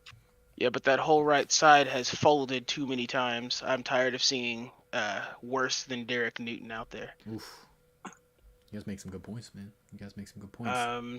Let's hear final verdict, Jay. I like Neal only You like because I want that offensive line better. All right, 1 vote It Neal. was like a 6'10" pick. 1 vote Neal, 1 vote Hamilton. Joey, who's your pick at number 3? Who's your vote going for? So I really liked KT for a long time, but the more I watch on his interviews and how much of a businessman he is, and I kind of question his passion for football. It kind of scares me. I love Evan Neal because it shores up the offensive line, especially if we're trading Tunsil. We could put him at right tackle, but I think I would go with well, it all depends on who's our coach, but I think I'll go with Kyle Hamilton. Ooh, okay, so we got 2 guys for Kyle, and I'm with you, Joey. Before people get on you about the whole businessman thing, because I see the same thing. I mean, he's definitely like super talented guy, but especially when you're talking about a guy who's raw like Kayvon Thibodeau, who needs to improve a lot with his technique, that takes work, that takes time, that takes putting in the hours. And I don't know him personally, but we can only go off of the information that we see online. And he is definitely very, very business savvy, very smart dude. He's a chess expert. He's a businessman. He's got a lot of stuff going on with his NFTs, with just a whole lot of stuff. So I'm with you in that being sort of a skepticism of his overall evaluation. So let's go to the last guy, Money. Matt, what you got for us? Who's your vote here? We've got 2 for Kyle Hamilton. He's in the lead right now. What you got for us, Money? I like Kyle Hamilton simply because what you said earlier in the stream, he's a do-it-all guy. He can play nickel corner, he can play linebacker, he can play either safety position. So it's going to be hard to screw it up no matter who your coach is. So I think we could take the Swiss Army knife, Kyle Hamilton. Here we go. 3 votes for Kyle. That is majority. Also, go for it, Ryan. I was listening to 6'10" today. Here's my argument against Evan Neal. Okay. They said, you can move him as guard. He's 6'7". If you move him as guard, you need a quarterback who's 6'5" or taller. The only quarterback in this draft is Kelly, who's 6'5" or taller. Kelly? Cole Kelly, FCS guy. Okay, I was about to say, I'm like, Kenny Pickett? Like, who is he talking about? Okay, Cole Kelly. I hear you. Well, I'm not 6'10". I'm not 6'10", and I'm not moving Evan Neal to the guard position. So I'm just saying 6'10" may not know what they're talking about all the time. I mean, we know this is facts. Alrighty, y'all. I think Balin makes a good point in the chat. Hamilton could be there at 5, so I'm just gonna put that out there. I think he has the higher chance of falling than Kayvon Thibodeau or Evan Neal. But if y'all want to go Kyle still, I'm all for it. There is another option, real quick, before you do it. What's that? The option is if we have 5 and 7, the option is to trade the 3rd pick and get more picks. Yeah, I would love to do that. I have been lost out of my premium account, so I cannot trade, unfortunately. Oof. Yeah. Well, but I'm gonna try and figure that out because I'm paying for it, and I'm just, forgot password. Apparently, I'm using the wrong password, but it is what it is. So Kyle, still the move? Yes. Yes, sir. All right, let's do it. Kyle, Kayvon went at 4. Now Neal is the top guy on the board right now. We all in agreement about just taking him at 5? Or we think about other guys. George Karlaftis would be my thought. Maybe Andrew Booth is a little high at 5, but You may not like what I'm about to say, but Ikeem. You got Ekwonu over Neal? No, because I don't know where Ikeem is actually going to ideally fit in the NFL. There's a lot of talk about him being a guard. Okay. And so that's why you. So what are you proposing here then? I think he can play high either way. We just have to find where he fits. Okay. So you'd rather go with the guy who actually has the versatility as opposed to Evan Neal, who's too tall for guard. And I mean, it's a lot easier, I think, for Ikeem to be kicked out than for Evan Neal to be kicked in. Okay, so you kind of have two shots there. He doesn't work at tackle, kick him in at guard. He doesn't work at guard, kick him out to tackle. Yeah. Okay. Jay, who's your vote for? Neal, I'm assuming. I chose Neal to start. You chose Neal to start. He's your boy. All right, Joey. Yeah, I'm taking Neal also. 2 to Neal, 1 to Ekwonu. Money Matt, can you tie it up, or who you got? I got Evan Neal. All right, there it is. I thought he was going to say Jordan Davis. I'm sorry, Ryan. And Ekwonu went right after Neal. So it's gone Aiden Hutchinson, Derek Stingley, Kyle Hamilton for us, Kevin Thibodeau, Evan Neal for us, Ikem Ekwonu, and now we're back on the board at 7. This would be pretty easy for me. I would probably go George Karlaftis because we've gotten Kyle Hamilton in the secondary. Because basically, here's the thought. At 3, we were debating between 3 positions, right? We were debating between Hamilton as a DB, Neal as a tackle, and Thibodeau as an edge. We already picked up Hamilton. Then we got our tackle. We still ended up getting Neal. So now we can get our edge rusher in George Karlaftis. What do you guys think about that? I'd push for Jordan Davis mainly because of the points we've made before of being able to switch to a 3-4. Okay. But also, I don't think Lopez is at the right weight yet to play nose tackle. Okay. Kicking him out to a run defense 3-tech with Jordan Davis, I think that could actually be something for success. Okay, so you think? Okay, so I'll entertain your point for a second here. Yeah, Jordan Davis would be a monster nose tackle. That's definitely his best fit in the league. I just wrote an article about him. If you guys want to check it out, go to my Twitter. And I think Lopez would fit as a 3-4 end, but I also think to counteract your point, putting on weight is the easy thing to do in the NFL. Roy Lopez can go to Whataburger 3 times a day for the entire offseason and be chilling. So I mean, that's not too big of a dent in his wallet either. Exactly. So I don't know. I don't know if that's kind of. I don't know if Roy Lopez is a guy that you're kind of thinking about that highly when you're picking at 7. I think you kind of want to just go best player available. And for me, Jordan Davis, a nose tackle who doesn't make an impact much at all in the passing game, 7 is just a little bit too high for me. Just a little bit too high for me. And we have that other pick at 20. I'm also saying Davis offers you going into a 3-4. So it doesn't matter your coach with him. Davis? Mills? Yeah. So if you take Davis, you can either run him as a 1-tech or a nose tackle. Oh my gosh. You could run a 4-3 or a 3-4. Okay. You're setting yourself up for a future change. Mm-hmm. All right. I hear you. Ryan's vote is Jordan Davis. Jay, who you got? We got George Karlaftis on the board, Andrew Booth, Davis, Charles Cross, Kenny Pickett, and Matt Corral as quarterbacks, David Ojabo, Kenyon Green, Jameson Williams. If we want to go wide receiver, who are you thinking? I think it's too high to go Jameson Williams right now because that ACL tear. I kind of do like the idea of Jordan Davis. Ooh. Yeah, but did I make a point? Ryan's a salesman out here.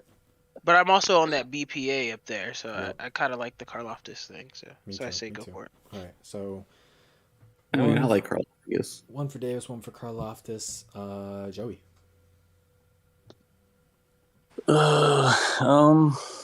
Man. Say Booth. So I really like Booth. It all depends on who our DC and what system we're going to be running. So with Lovey's system, I think Booth would be a great pick here. But I've been saying we need another pass rusher on the other side of Grenard. Agreed. I think I'll go with George. George again. Yeah. All right. Matt, you can tie it up with Davis, or maybe go an entirely route differently and change everyone's mind. What you got for us? Who's your vote? So I'm a bit of a Bulldogs fan, so Davis. my And this is pick why here I is say Jordan Davis. Davis. Oh, and he ties it up. Two-piece. Davis No. and George. This is because of what the big board is right now. Yeah. I'm not saying the actual draft take Jordan Davis at 7. I'm saying based off this big board. Based off TDN's board of ranking him as the 9th best player. Now, talent-wise, I don't necessarily disagree. Actually, I disagree. I don't think he's a top 10 player, but I see why they Top 30 would player. think that. I think he's top 20, top 15 pure talent, but it's just like when you got a guy who plays 23 snaps a game and is rarely in on passing downs, like how much impact are you really getting out of that? How much value are you really getting out of that at 7? In the 20s, in the late teens, you can talk me into it for sure. I'm also going to say we have one of the worst run defenses in the NFL. I agree. I definitely agree with that. And I just think that run defending defensive tackles can be found in the 6th round, like Roy Lopez. I don't disagree. Maybe you don't got to wait that long. Maybe you can take a guy in the 2nd round. Maybe you can take a guy in the 3rd round. But the drop off in run defense from Jordan Davis to a guy like Devontae Wyatt, Travis Jones, it's not big enough for me to want to pound the table for him at 7 rather than take one of those guys in the 2nd or 3rd round. So No, I'm overruling. I love Wyatt. Y'all had it I'm overruled. 2-2. I'm going George Karlaftis. That's fair. That's fair. Let's go. All right, I'm- next pick is Bengals at 25. What do you both say? Also, if anyone doubts Devontae Wyatt, the man lost 40 pounds in one offseason Yeah, for that's football. crazy. That's crazy. That's some dedication. If you ever try to lose 10 pounds over a summer, imagine trying to lose 40 Craziness.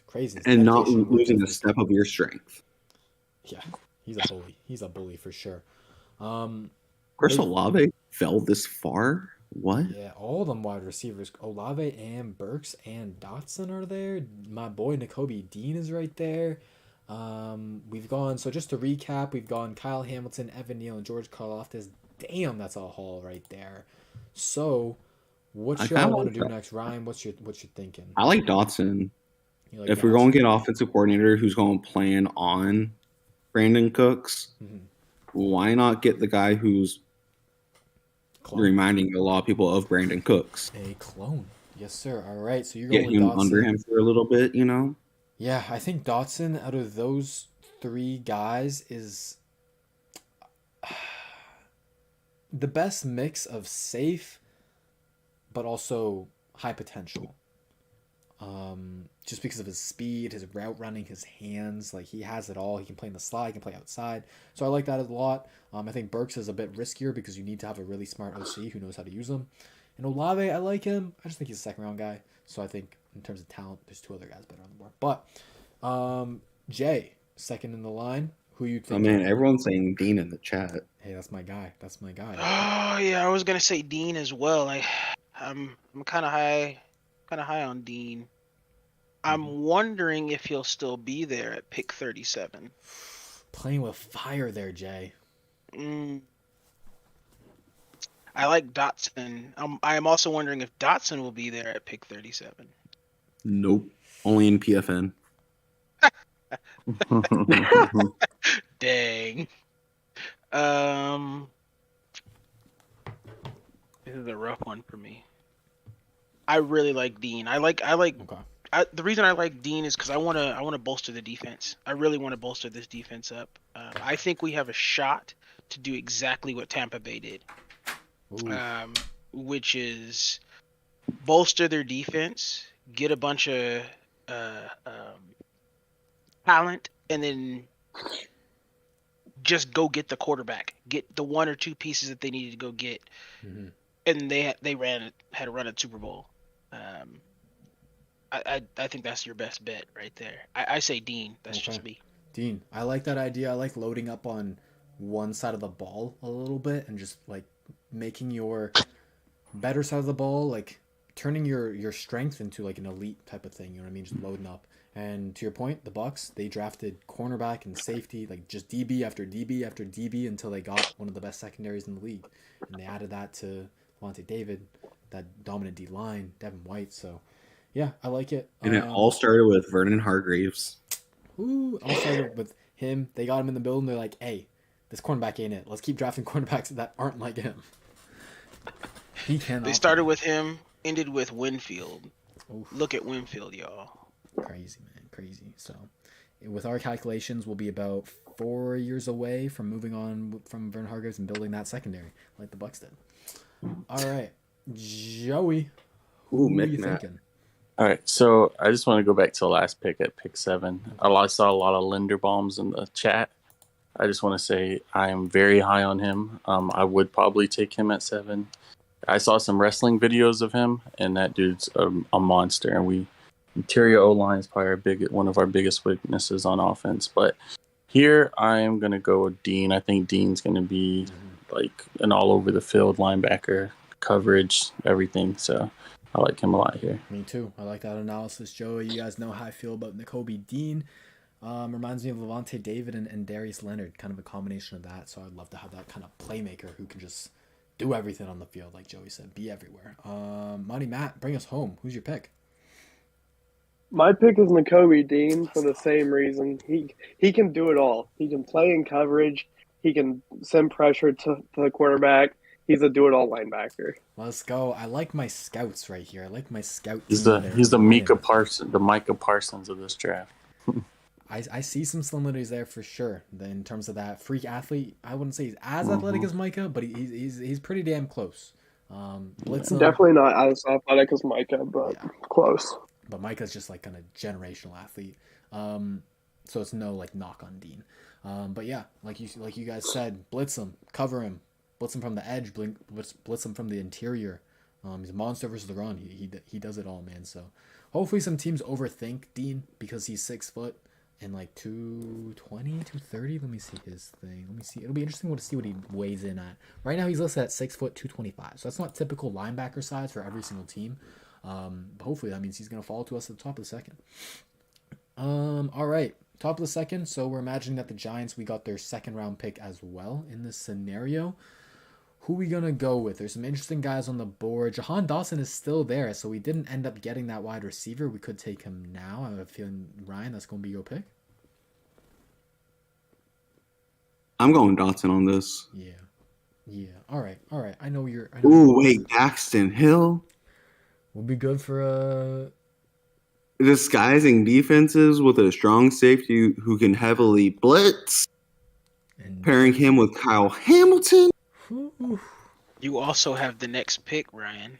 Can take them both. At 37. Can take them both. Remember that. Well, since we have back-to-back picks, Jahan Dotson and Daxton Hill, they need some competition at practice going against each other. All right. So Ryan, vote. We'll say for 36, you would prioritize Dotson over Hill. Ryan? I'm putting Dotson up there, man. Okay. Dotson for Ryan. Joey, what you got? I'm gonna go with Dotson also. Dotson as well. 2 for Dotson. Jay? It's obvious. It's got to be Dotson. All right, Matt. I'm not even gonna ask you. It's like I will ask you. Give me Brandon Cooks 2.0. Let's go. Good thing. All right, next pick, 37. Top of the second, Texans back on the board. Like Ryan said, I think Daxton Hill will be a great option. The only thing with him is like he's more of a nickel corner to me. And we got Tavier Thomas, who was one of our better defenders. Now I don't think his potential is the same as Daxton Hill, but we could go elsewhere if we just want to kind of plug holes.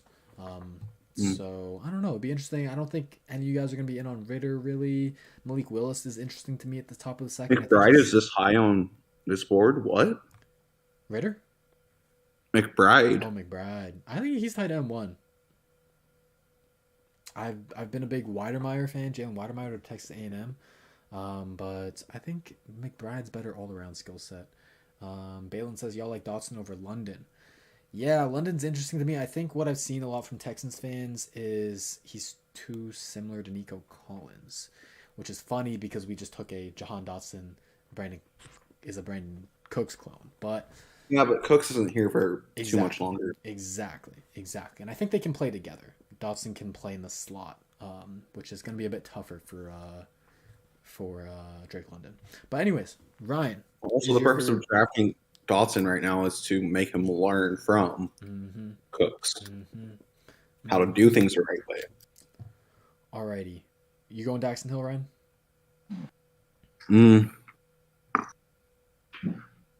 I want to go McBride. Oh, McBride. I like it. Okay. Get the all-around tight end. Can block a little. Really good receiver. I like it. Joey, who you thinking? I'm going to go with Florida cornerback Elam. Kyer Elam. Interesting guy for sure. Great size, 6'2". Very physical. We need corners. We've only drafted Kyle Hamilton in terms of DB help. So I like it. Sorry, I skipped you, Jay. I apologize. Jay, who's your pick? It's good because Joey stole my pick. It's cool. On the same wavelength. I like it. All right, 2 for Elam. Money, Matt. I'm also taking Elam. Ooh, best corner available. I like it. Yeah, I mean, there's a decent drop off after Elam. Looking at these rest of the corners, I do like Kyler Gordon out of Washington, but not this high. So Elam's the pick. I like it. We've got 2 guys in the secondary right now. I think no matter who our head coach is, those are 2 talented guys that would be pretty easy to build a scheme around. Because Hamilton's super versatile, and Elam I think can do some man, can do some zone as well. Now the second round pick by the Bengals. Are we saying? Oh, I kind of messed up. I said we were gonna get the second this year and the first next year, but since we're it's not okay, we kind of drafting, also planned for them to take what we consider BPA anyways. Yeah. Okay. So should we scrap this second round pick, or should we just say, hey, fuck it, they threw it in? No, let's just say the first round pick we decided for the Bengals to take because that's who we should see is off the board from our perspective. Okay, so we didn't take Dean. Is that what you're saying? Yeah. Okay, I'm fine with that. I think that's the most realistic thing. Even though I love Dean, he's my guy. He's my child in this draft class, but it is what it is. I'm going Trey. Trey McBride, still your pick. I like it. Jay, what you got for us? Ooh. I'm deciding between running back and tight end here. Okay. McBride, Kenneth Walker, man, he's a fun watch for sure. I think I'm buying into the Kenneth Walker RB1. That's kind of what I'm looking at here. But do we want to take a running back that early? We haven't taken O-line yet. We've gone to Evan Neal, at least. Wait, what do you mean? We took Evan Neal. Sorry, interior O-line. That can be shored up with Free agency. Free agents. Yep. I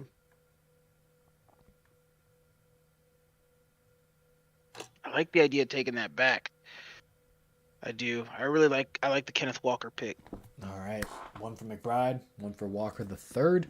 Joey. So I've been big on taking a running back in the third. Kenneth Walker is probably running back 1 in this draft, and I've been watching his highlights. That man's a beast. I think I'll definitely take him here. Absolutely, I agree. Just sorry, looking at the chat real quick. I think we could wait till next pick for it. But that's the interesting thing. Is he going to be there at 68? I don't know if that's a risk you want to take. He's usually not in mocks. So yeah, Money Matt, bring us home. What you got? Who's your vote? My thing is, when I look at this running back class, it's honestly a deep class because you got Spiller, you've got Kenneth Walker, but you also got guys, Kyren Williams from Notre Dame. He's a do-it-all back. You got James Cook from Georgia. He's as shifty as they get. He had a big 60-yard run, I think it was, against Alabama in the Natty. He's also basically a wide receiver. Yeah. You got Abram Smith. My guy. He could be our Derrick Henry. And same thing with Zamir White. So this, to me, is too deep of a running back class to take Kenneth Walker. I love Kenneth Walker, but I don't think we go running back. So I'm on the McBride train with Ryan. I like it. I like the analysis there. Running back is one of the deeper positions most years, and this year's no difference. So that means it's 2-2, huh? So what I'm gonna do is play the role of the overruler.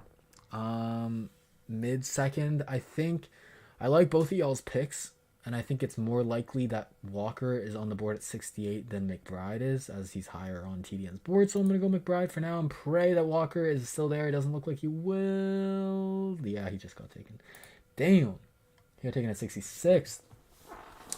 It is what it is. We'll try and find a running back later. Kyron Williams is still there. So are we saying the Giants gave us this third round pick this year? They gave us 2 firsts, a second, and a third? I think we leave out the third, yeah?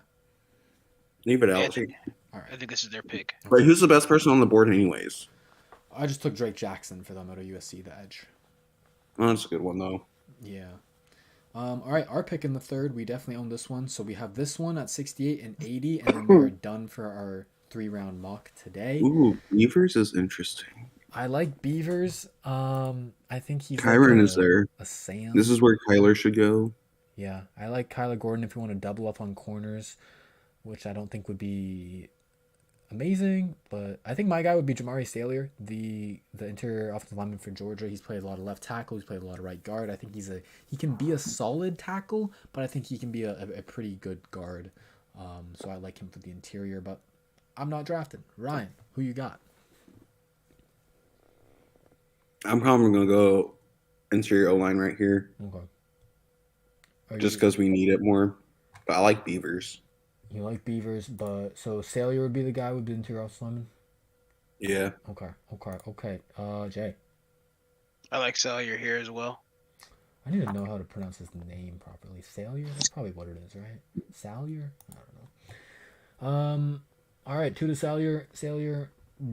Joey, who you got for us? Yeah, I'm going to definitely take him too. One of our biggest needs, interior line. So Yeah, and to talk him up a little bit more for those that don't know him, I mean, if you watched one of the playoff games, Michigan versus Georgia, he took it to Aiden Hutchinson and David Ojabo. A lot of it was the game plan, but a lot of it was also him playing left tackle and standing his ground. So he's a good guy. Money Matt, who you got? I was going to say the exact same thing and bring up the exact same point from the Georgia-Michigan game because, Georgia had a terrific game plan to scheme out Aiden Hutchinson and David Ojabo, but, the coaches can't magically make their scheme go out there and play for the players. They're the ones that have to go out there and do the work. So he locked down Aiden and David that game. So I feel like we got to take Taylor here. Preach. Only so much. He doesn't lose on that first step. Yeah, he's a good guy for sure. And I guess he also has the ability, like Ryan was saying, that, hey, if he doesn't work at guard, you try him at tackle. You give him 2 chances. Balin, I agree. I think Kyler Gordon would be a good option as well. If we didn't already go Kyer Elam, I think I would go Gordon. But hopefully he can be there at 80. Maybe, probably not. But we're going to go with Salyer. That is the popular consensus. And I think a very smart pick. We got 2 guys in the offensive line now. This is quite the haul. Just a reminder, Nakobe Dean at 25 is not our pick, and Drake Jackson at 67. Kyron is still there. Woo! Kyron's still there. I like him. Any of these Cade linebackers? Otton's still Oh, Cade Otton. Cade Otton, the block and tight end. I still haven't watched him yet. I've been watching seniors. Haven't watched Otton yet. Dude, watch Otton, especially when they played Michigan. Yeah. He goes against Aiden. Oof. Interesting. Ooh, Brandon Smith. I love him as a linebacker. He's fast. All right, Ryan, you love everyone on the board, but who is your pick? Who's at the top of it? Kyron Williams, Nick Bonito, Cade Otton, Damone Clark, Jojo Doman, Chad Muma, Brandon Smith. I'd probably go JoJo. Jojo. Okay, I like it. I like people are catching on to the Jojo Doman hype. He's a converted safety to linebacker. He's really good in coverage. Might be the best coverage linebacker in this class. So he's interesting for sure. I mean, it's kind of like that role that Petrie kind of plays, The slot overhanging star type of deal. Yeah. He can be big. Jay, who's your pick? I like the idea of Cade Otton Wow. because I feel like we're about to lose blocking tight ends on our team, and we need that help. Pharaoh Brown, I think, is still here, but are we saying Brevin is ready to take over? Brown is not here. Oh, then never mind. Are we saying Brevin's ready to take over as tight end 1 for the blocking position? I'm saying no. Mm-hmm. Well, we I think also drafted Trey McBride. That's true. Oh. But we normally also carry 3 tight ends. We don't just carry 2. So I mean, for me, I'm saying I know we drafted him. I'm saying we go younger. I think we go Cade Otton here. All right, I like it. Beige wants a water polo player. Can't disagree. But Joey, who you going with? I'm gonna have to go with Ryan with JoJo. I think him and Dean. If we're playing 3-4 of them 2 in the middle, that'd be crazy duo. I like that. Dean is on the Bengals though. Yeah. Oh, we didn't. Oh, I thought we drafted him. We did, but we were saying that we got the second from the Bengals this year, not the first. Oh man. Well, I'm taking JoJo anyways. JoJo, 2 for JoJo, 1 for Cade. Hey, Chris Royal, he makes a good point. Kyron Williams blocks better than some tight ends. Y'all want someone to block? His pass protection is insane. I agree. I think Williams would be my pick at 80, but it's not up to me. It's up to Money Matt with the last pick here. What you got for us? With this pick, I am 100% without a doubt. I'm taking Beige. Hey. I feel like Beige can do it all, man. I feel like we can sneak him in on both sides of the ball, you know? Mm-hmm. If his helmet falls off, we can use him to blind everybody. Exactly. Face, you know? Damn. Yo, chill. Matt with the correct pick. Beige. Yes, sir. We were all looking at the wrong big board. Yeah, I have a separate big board over here just... Money Match All just drafting seriousness, all the guys from the Discord. Oh man. All seriousness though, who's your guy? All seriousness, I'm torn between JoJo and Cade. Mm-hmm. I think we should go JoJo though. Okay, I like it. 3-1, JoJo to We need Cade. that coverage guy. I agree, man. I agree. I'm tired of watching our linebackers in coverage. I don't want to see another year of Christian Kirksey, man. I don't. Balin has a good question. How you feel about Mr. Kobe Bryant? I love him, man. I love him. Was one of the first guys I watched. Okay, we're gonna say we don't have this Giants pick and we don't have this Bengals pick, so I'm just gonna send through this. But he was one of the first guys I watched this year, and he popped off the screen because of his ball skills, man. He's a ball hawk. He reminds me a lot of Marcus Peters. He's going to take risks. He is going to take risks, jump routes. He's going to guess at times. And sometimes it pays off for him, and sometimes he's going to get burnt. So he's a little bit of a boomer bust guy. He's the production of like a first-round corner, but because he also gives up yards, I would take him in the 3rd and be pretty happy about that. I think he's mocked usually around the 3rd and the 4th, but he also has the best name in the draft, so that kind of makes him, that pushes up his stock for sure. I like him a lot, man. All right. Those are our Texans Thoughts team leaders mock drafts. We ended up with a total of 7,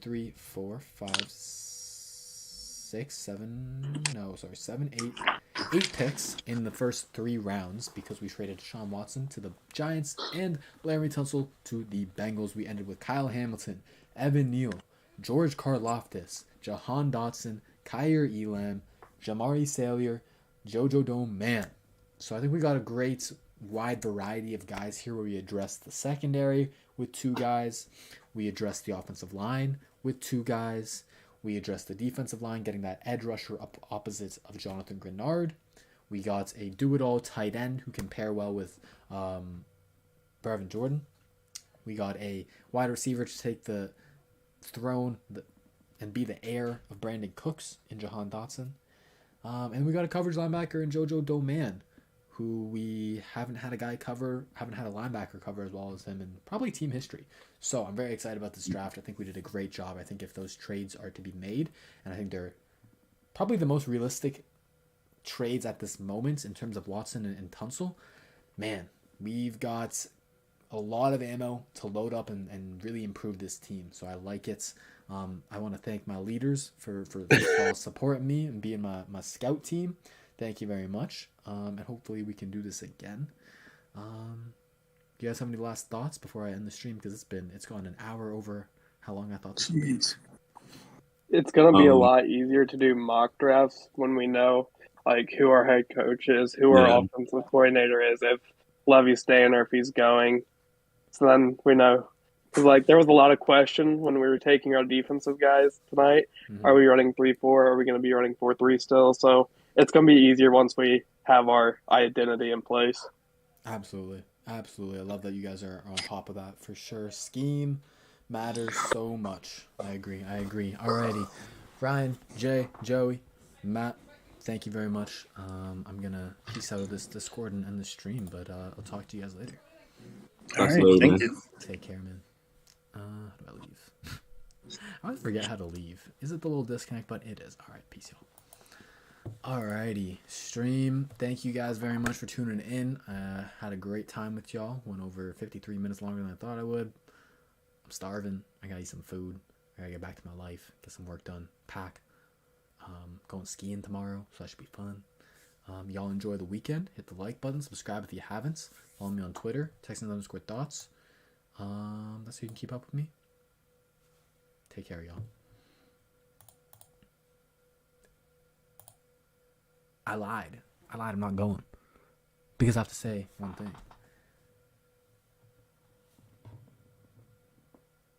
The film don't lie.